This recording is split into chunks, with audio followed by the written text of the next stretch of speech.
இன்றைக்கி நம்ம யாரை பற்றி பார்க்க போனால் ஆட்டுக்குட்டி அண்ணன் அமீரை பற்றி தான் நம்ம பார்க்க போகிறோம். அமீர் அண்ணனை பார்த்தாவே எனக்கு சிரிப்பு தான் ஆகுது. காரணம் என்னென்னா, அமீர் அண்ணன் இப்போ தான் என்சிபி விசாரணைக்கு போயிட்டு வந்ததுக்கப்புறம் அதை பற்றி இன்டர்வியூவே கொடுக்கல. 3 நாள் கழிச்சு நான் இன்டர்வியூ கொடுக்குறேன் அப்படின்னாரு. எப்போ அண்ணன் பேசினார்னா, சவுக்கு எப்போ அரெஸ்ட் ஆகி உள்ளே போனாரோ அதுக்கப்புறம் தான் அண்ணன் பேசினார். அதுக்கு முன்னாடி அண்ணன் பேசவே இல்லை. என்ன காரணம்னு எனக்கு தெரியல. அண்ணன் என்ன என்சிபி விசாரணையில் தான் இருக்கார். அண்ணன் ஃபுல்லாக வெளியே போகல. அண்ணன் உள்ளே தான் இருக்கார்.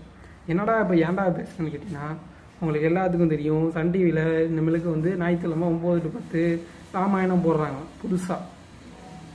ஏற்கனவே ராமாயணம் போட்டாங்க, இப்போ திருப்பி போடுறாங்க. அண்ணனுக்கு இதில் என்னடா பிரச்சனை அப்படின்னு கேட்டிங்கன்னா, அண்ணனுக்கு ஹிந்து மதத்தை பார்த்தாவே வயிறு எரியும். ஹிந்து மதத்தை பார்த்துட்டா அதுக்காக அவர் வன்மத்தை கக்கியிருக்காரு.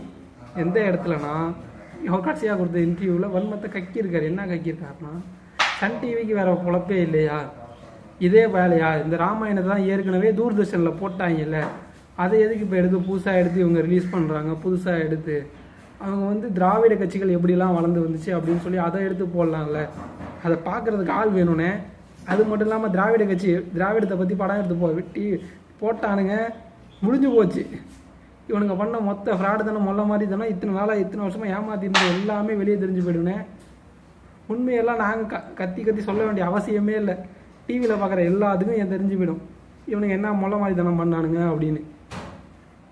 அது மட்டும் இல்லாமல் அண்ணனுக்கு என்ன இதில் பிரச்சனை, உனக்கு பிடிக்கலன்னு நீ மாற்றிட்டு போ. அமீர் அண்ணன், உனக்கு ஒரு விஷயம் ஞாபகம் இருக்கா? ஹிஜாப் விஷயத்தை பற்றி விஜய் டிவியில் நீயா நானா ஒரு டிபேட் நடந்துச்சு. அந்த இதை நீ டெலிகாஸ்ட் பண்ண விடாமல் தடுத்து நிறுத்தினில்ல நீனு. அது யாரை வச்சு? எம்பி, தூத்துக்குடி எம்பி இல்லையா, அவரை வச்சு தானே தடுத்து நிறுத்தினேன். தூத்துக்குடியா ராமநாதபுரம் எம்பி, எஸ், அவரை வச்சு விஜய் டிவியை மிரட்டினீங்கல்ல. அது எப்படிண்ணே உங்கள் மதத்தில்? அது India is the free country இல்லையா, யாரை பற்றி வேணால் யார் வேணால் டிபேட் பண்ணலாம்ல. நீ ஹிந்து மதத்தை பற்றி பேசுகிற. ஆளூர் ஷானவாஸ் எங்கள் சட்டசபையில் சொன்னாப்புல, என்னது ராமர் பாலத்தை அது ஒரு மணல் தம்மேடு, அதை தகர்த்து எறிங்கன்னு சொல்லி சொன்னாப்புல. எப்படி உங்கள் மதத்தில் இருக்கவன் என் மதத்தை பற்றி என்ன வேணால் பேசுவீங்க? நான் ராமரை நம்புகிறேன், நான் ராமரை கும்பிட்றேன், நான் பெருமாள். எங்கள் குடும்பத்தில் ஒரு விஷயம் உண்டு, நாங்கள் 2வது மொட்டை எங்கள் முத்தியம் கோயில் அடிப்போம், 2வது மொட்டை நாங்கள் திருப்பதிக்கு தான் போய் அடிப்போம். அது எங்கள் ஃபேமிலியோட ஃபாலோவிங் உண்டு. அதேமாதிரி நாங்கள் ஸ்ரீரங்கம் திருவிழாவுக்கு கரெக்டாக வருஷம் போவோம்.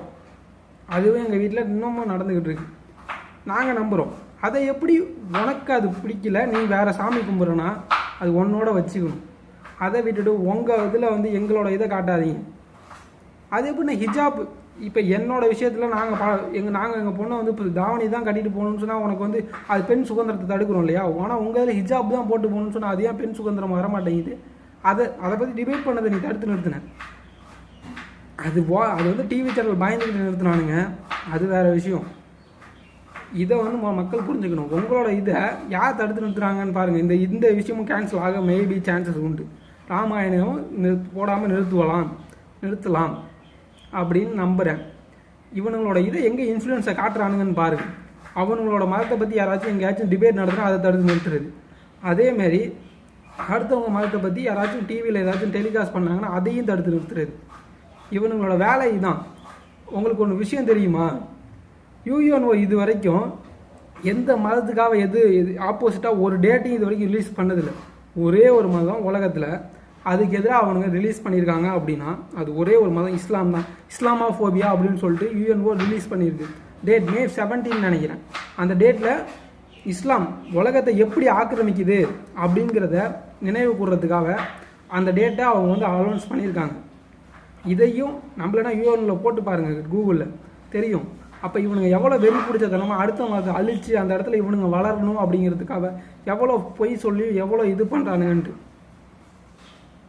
இவனுங்க மதத்தில் ஒரு தப்பு செஞ்சுட்டானா அது தப்புன்னு இவனுங்க கடைசி சாவர நாள் வரைக்கும் ஒத்துக்க மாட்டாங்க. அந்த விஷயத்த மட்டும் மறந்துடாதீங்க.